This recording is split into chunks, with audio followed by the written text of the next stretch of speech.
क्या रोहित शर्मा की वजह से अजीत अगरकर की कुर्सी खतरे में है? चीफ सेलेक्टर के पद पर कौन सा शख्स नया आने वाला है, उस पर बात हो रही है। और आखिर ये मामला इतना गड़बड़ तरीके से क्यों प्रेजेंट किया जा रहा है, ऐसा लग रहा है कि भाई निकाले जा रहे हैं और ये तमाम एक्शन लेने की बात हो रही है।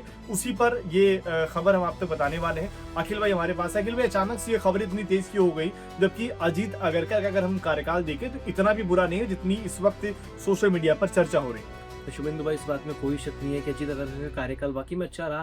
चाहे वो 2023 का वर्ल्ड कप हो, उससे पहले एशिया कप हो, फिर 2024 का वर्ल्ड कप जीता, T20 वर्ल्ड कप जीता, चैंपियंस ट्रॉफी जीता। लेकिन ये खबरें जब से रोहित शर्मा को वनडे की कप्तानी से हटाया गया, तो एक रोहित शर्मा को लेकर जो ये खबरें चल रही है ना कि इंग्लैंड सीरीज आखिरी सीरीज होगी, लॉर्ड्स में आखिरी मैच होगा, ये जो खबरें वायरल हुई उसके बाद से बीसीसीआई बिल्कुल भी खुश नहीं था। बीसीसीआई बिल्कुल नाराज था, क्योंकि देवजीत सेके ने अपने बयानों में कहा भी था कि ये अब अंदर की खबरें बाहर कैसे आ रही है मुझे समझ नहीं आ रहा, लेकिन रोहित रिटायर नहीं होंगे। लेकिन एक तरफ वो कहते हैं कि रोहित रिटायर नहीं होंगे, एक तरफ वो कहते हैं कि अंदर की खबरें बाहर कैसे आ रही हैं, यानी कि अंदर कुछ ना कुछ तो खिचड़ी पक रही थी ना बिल्कुल रोहित शर्मा को लेकर। अब ये खबरें अजीत अगरकर को लेकर ही चल रही थी कि अजीत अगरकर नहीं चाहते कि रोहित शर्मा 2027 का वर्ल्ड कप खेलें, गंभीर भी नहीं चाहते। और ये दोनों प्लेयर्स यानी गंभीर और अगरकर, जो कि इंडिया के लिए पहले लंबे समय तक खेल भी चुके हैं, वो दोनों चाहते हैं कि जायसवाल और गिल टीम इंडिया के लिए ओपनिंग करें 27 के वर्ल्ड कप में। अब कहीं ना कहीं सिनेरियो चेंज होता हुआ दिख रहा है, क्योंकि लॉर्ड्स में रोहित शर्मा की तूफानी शक्तियां बारी देखने को मिली। इंडिया भले ही मैच हार गई, लेकिन रोहित शर्मा की पारी वाकई में आउटस्टैंडिंग थी, आलोचकों के मुंह पे जवाब थी। लेकिन अब क्या रोहित शर्मा के कारण अगरकर की पत्ता साफ हो सकता है, क्योंकि दो कंटेंडर हैं, एक कंटेंडर है लक्ष्मण बिल्कुल और एक है जहीर खान।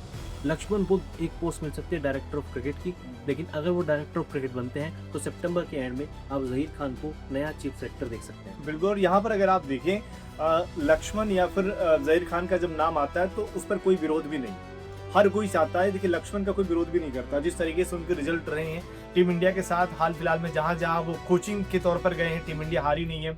और पता नहीं, मतलब देख के भी ऐसा लगता है ना कि उनके साथ टीम इंडिया की जो ये नई टीम है उसकी बॉन्डिंग अच्छी दिखती है, सिक्योर रहेगी। हाँ, सिक्योर फील होता है। यहाँ तक कि हमने पहले भी वीडियो में कहा है कि अय्यर ने एक बार लक्ष्मण को लेकर भी हाल ही में स्टेटमेंट भी दिया, जबकि हमने गंभीर को लेकर उनका स्टेटमेंट शायद ही उस तरीके से कभी सुना, उन्होंने स्टेटमेंट वहां पर दिया। तो ये तमाम चीजें जो है वो कहीं ना कहीं फेवर कर जाती है लक्ष्मण को। अजीत अगरकर को भी लोग पसंद करते थे, क्योंकि अगर आप देखें हाल फिलहाल में उनके जो कुछ बयान ऐसे आए ना कि वो लोगों को लगा थोड़ा एरोगेंस वाला, जिसकी वजह से कहीं ना कहीं थोड़ा सा मामला अजीत अगरकर और बाकी फैंस के बीच में वो कहीं ना कहीं उलझ के रह गया। क्योंकि एक पीसी में उन्होंने बोला था कि भाई जो चाहे विराट कोहली और कहीं ना कहीं रोहित शर्मा को लेकर जो डोमेस्टिक क्रिकेट खेलना है, कहीं ना कहीं वो अपनी जगह सही तरीके से बोलने का तरीका जो था वो लोगों को पसंद नहीं आया था। तो अजीत अगरकर कहीं ना कहीं वहां से निशाने पर आ गए।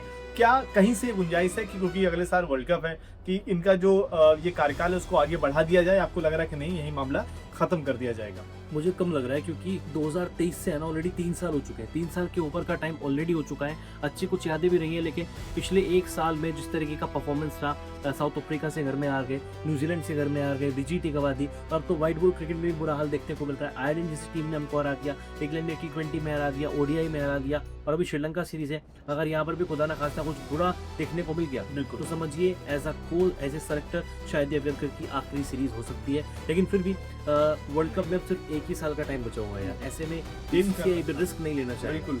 और शायद सितंबर में ही बैठक होने वाली है, तो वहां पर फैसला लिया जाएगा। मुझे देखिए, जाहिर सी बात है तमाम खबरें जरूर चल रही हैं, पर मुझे भी ऐसा लग रहा है कि अचानक से ये फैसला नहीं लिया जाएगा, क्योंकि कहीं ना कहीं उससे टीम पर इम्पैक्ट पड़ेगा।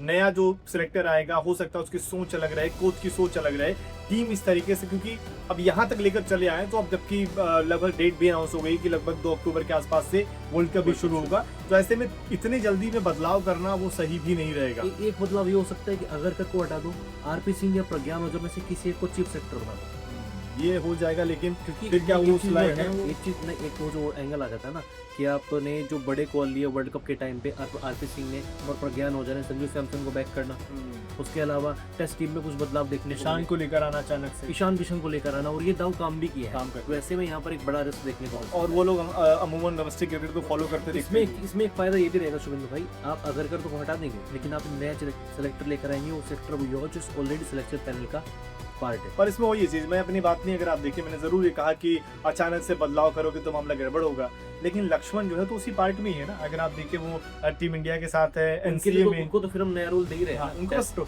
वही चीज है कि लक्ष्मण को अगर आप देखें डायरेक्टर ऑफ क्रिकेट की आप बात करें, क्योंकि वो तो उसी रोल में ही है, एनसीए में है, तमाम जगहों पर, तो अगर उस पोस्ट पर आ जाते हैं तो ऐसा नहीं कि अचानक से कुछ बहुत ज्यादा बदलाव हो जाएगा। चीज़ें बेहतर हो सकती हैं, लेकिन देखते हैं क्या कुछ होता है। फाइनली यही देखते हैं कि एक बेहतर फैसला हो टीम इंडिया के लिए, इंडियन क्रिकेट के लिए, ताकि 2027 का जो वर्ल्ड कप है वो यहाँ पर हम जीतें। एक और आखिरी में रोहित शर्मा को लेकर क्या आपको लगता है कि रोहित शर्मा खेलेंगे अगला वर्ल्ड कप? यार अब इतना टाइम हो चुका है ना रोहित शर्मा को, जब से अक्टूबर वाला वो ऑस्ट्रेलिया टूर था दिवाली के आसपास पिछले साल से, और अब ये अगस्त का महीना चल रहा है। रोहित शर्मा लगातार वनडे क्रिकेट खेल रहे हैं। वो ठीक है कि 3 मैचों में 2 मैच फ्लॉप रहते हैं, 1 मैच फ्लॉप रहता है या 1 मैच में रन आते हैं, लेकिन रोहित शर्मा को जब आपने इतना टाइम दे दिया, अब सिर्फ 11 महीने बचे हुए हैं, लगभग 1 साल का टाइम है, उसमें ये छेड़खानी मत करो। बिल्कुल रोहित को बैक करो, और रोहित का जो एक्सपीरियंस है वो छोटे मैदानों पर, अफ्रीका के छोटी कंडीशंस पे वाकई में बहुत काम आने वाला है। बिल्कुल बहुत काम आने वाला, और वही चीज़ें अच्छी बात है। पहले तो रोहित विराट पर सवाल थे, अब उसमें से छटनी होकर रोहित पर आ गई ये बात, और रोहित को अगर खुद नहीं खेलना होता तो शायद अब तक वो रिटायरमेंट ले चुके होते, यानी उनको खेलना है। अब ये सेलेक्टर के ऊपर है कि क्या अभी भी वो रोहित पर सस्पेंस कर रहे हैं या रोहित की जगह तय हो चुकी है, देखने वाली बात होगी। बाकी आपको क्या लगता है कि रोहित को खेलना चाहिए या नहीं? कमेंट करके अपनी राय जरूर दें।